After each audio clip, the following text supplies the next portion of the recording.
Bonjour. Alors, vous l'avez déjà certainement vu fièrement affiché par les entreprises lauréates, le label élu service client de l'année invite les consommateurs à faire confiance à l'entreprise. Le consommateur pense alors qu'en cas de problème, la réaction du SAV de l'entreprise sera bonne. Toutefois, cela n'est pas toujours la réalité. Par exemple, l'une de nos adhérentes avait reçu plusieurs demandes de la part du service de recouvrement de S Automobile pour le non-règlement d'une facture de, attention, 63,56 €. Or, cette facture avait bien été réglée en espèces à la concession.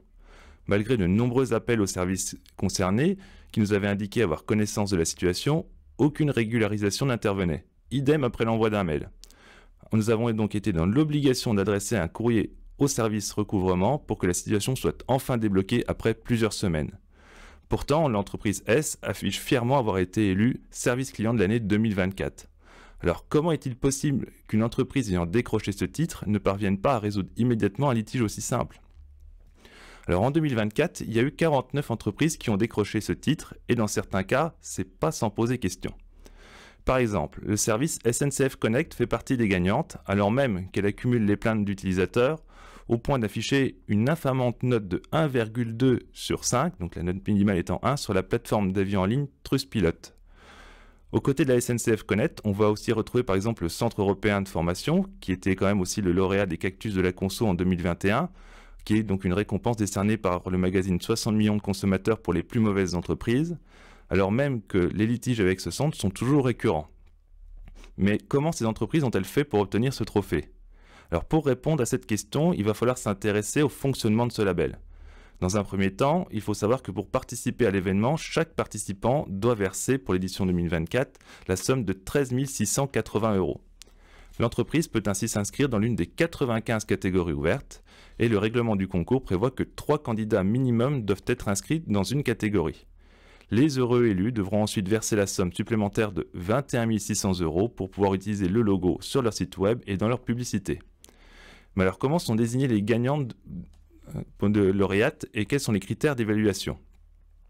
Alors l'élection service client de l'année se déroule à travers des tests clients mystères. Après les inscriptions, il y a 205 tests mystères par entreprise de réaliser, afin d'évaluer la relation client sur 5 principaux canaux de contact: téléphone, réseaux sociaux, chat, site internet et email.